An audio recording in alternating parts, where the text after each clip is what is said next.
நமக்கு வந்து இதெல்லாம் நமக்கு சரியா இந்த மாதிரி அமையும் நாங்கள் எதிர்பார்க்கல.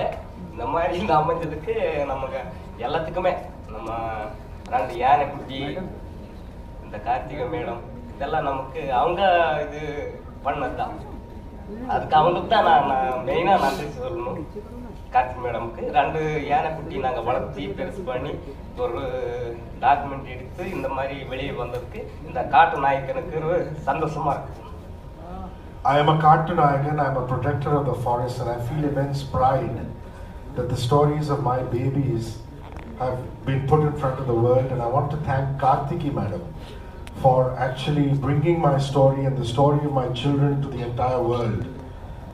And that is so important to me. Beyond the prize, the pride that I feel as a father.